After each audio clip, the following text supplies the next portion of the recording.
and welcome to Round Robin. I'm your host, Robin McCormick with the City of Hampton, and today we are going to preview for you a brand new music festival that's going to be held in Hampton. My guest is Tim Receiver, and he's going to tell us all about it. Welcome. Oh, thank you, Robin. Thanks for having me back. I know, I'm so excited. First, how long have you lived here? About a year and a half. Year and a half, and you've already written a book on Phoebus history. 2 books. 2 books on Phoebus history, and now you're organizing a music festival. You are a dynamo. Oh, thank you very much. It's a labor of love from both. From both sides? Yeah. Okay.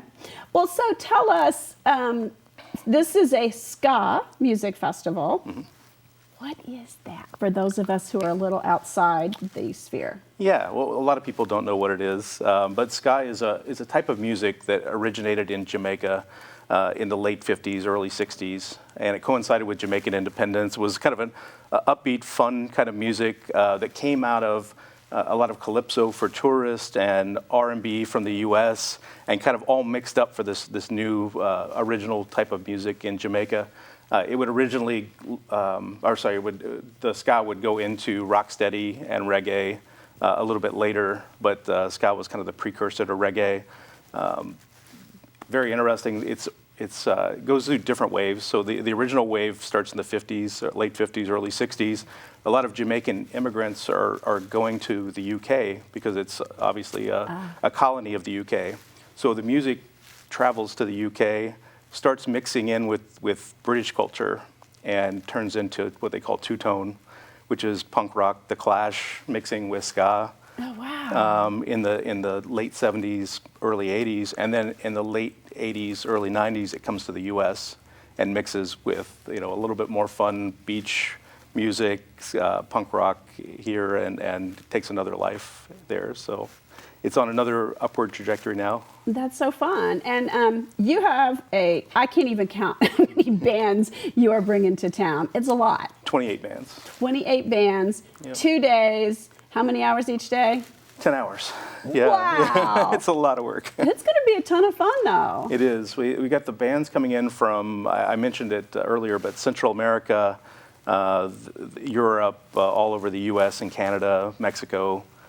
So we'll have representation from a lot of different eras, a lot of different languages and styles. So it'll be kind of a mix for everybody there. And this is going to be outdoors at Oozlefinch? It's at Oozlefinch. It's going to be outdoors. We'll have 2 stages there going the entire time. So don't even need to break and set up. You're going to have the next band ready to go. It'll be ready to go. Bring your chair, come out and have fun. Yeah, you will have to bring a chair.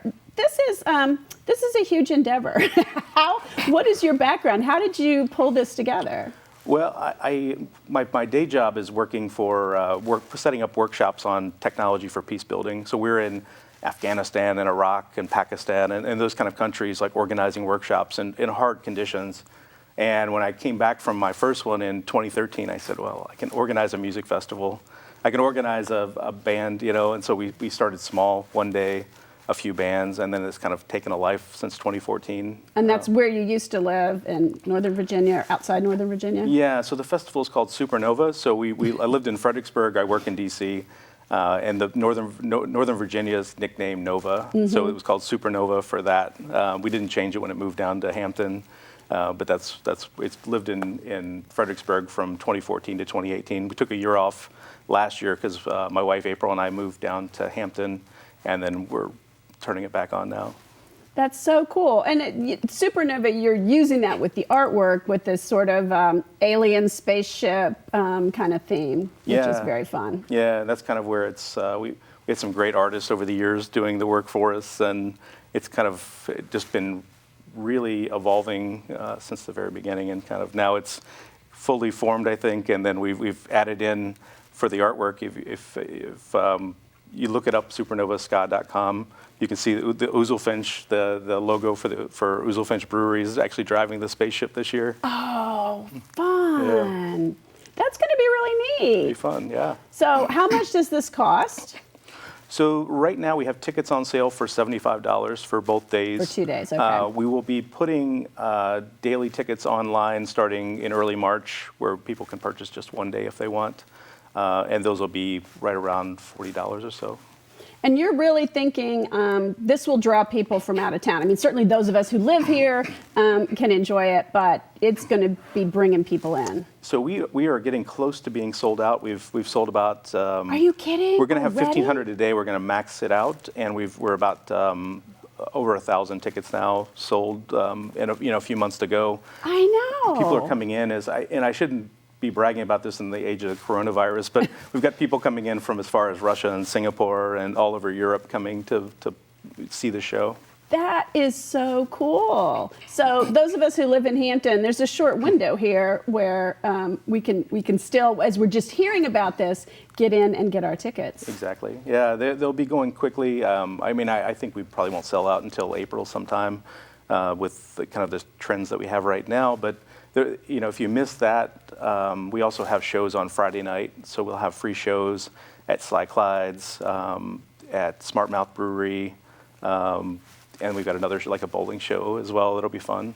So really, you've reached out into the community to host and be involved in this event. Yeah, absolutely. Like we live in Phoebus, so we can walk to Oozlefinch, and we just started talking to Russ about this last fall. That we'd love to have this, and he didn't know what ska was, and probably didn't care, and that's okay. That's okay. But you said I'm bringing you 1,500 customers a day here. I'm bringing this festival if you'll have us, and he's like, okay. And I'm like, I'm going to do a Kickstarter for this, and we're going to try to raise $50,000 to, be able to afford some of the transportation costs for these bands coming from Jamaica and coming from Europe.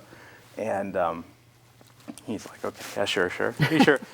And as it went on, we made over $70,000 on the Kickstarter, and it got his attention, but it got a lot of people's attention. Okay. Now Convention and Visitors Bureau's involved. I mean, this is going to be. Hampton has been very helpful in helping us promote this and get it out. I am so excited. Now we haven't even mentioned the date. Oh, that's good.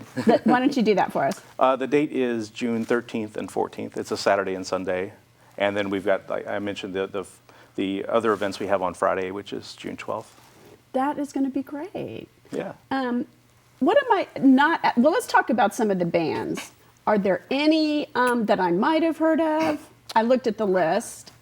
Yeah. Well, like I mentioned the waves of ska that have come through, and the bigger bands aren't on here except for maybe the Cherry Poppin' Daddies. Yeah, I know. I've heard of them. So some people know them. They were a ska band that mixed with swing in the late '90s. They've been around ever since. I think of them as swing a little bit. Yeah. But it is this sort of fusion, or there's a ska roots and it's gone in different ways, right? So there are a lot of different styles in here where some is more jazz, some is punk rock, some it really depends. But there's a beat there that is kind of the ska beat that goes with everything. With the bands that we have, the biggest one that we have is called Hepcat, and they are coming from LA, and they're a huge band. They haven't been on the East Coast in over 20 years. They've been on shows like Conan O'Brien and things, back in the 90s and early 2000s. But it's something that a lot of people are getting. The lead singer of that band has been out to our Supernovas in the past and sang with other bands and really loved what he was seeing, and so he's really made it possible to bring the whole band out. Oh, that's great. Some of these bands have been playing for 25, 30 years, and they're some bands like the Scatolites, which is it's a Jamaican band that there was a school in Jamaica that taught all these kids music. It was a Catholic school, and so a lot of the music from Jamaica came from this one school called Alpha Boys School. So all the musicians came from there. They formed a band called the Scatolites. Some of the graduates from that school, and so they've been playing for over 55 years.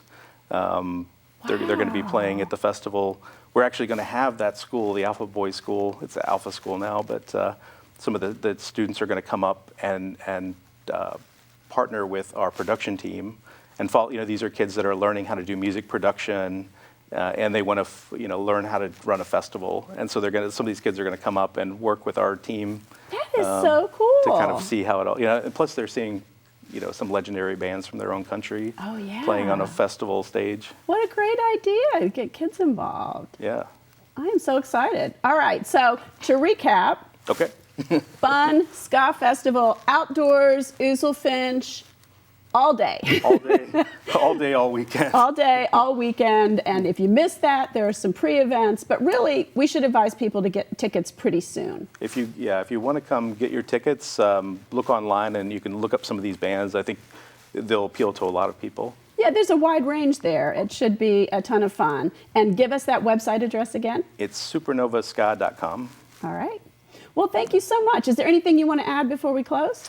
No, that's it. All Thank right. you very much for having me. Thank you, Tim. And I hope to see some of you at Supernova. It is a new experience for Hampton, but we shouldn't let out-of-towners take all the tickets. Let's go, have fun, and support it. Thank you for watching.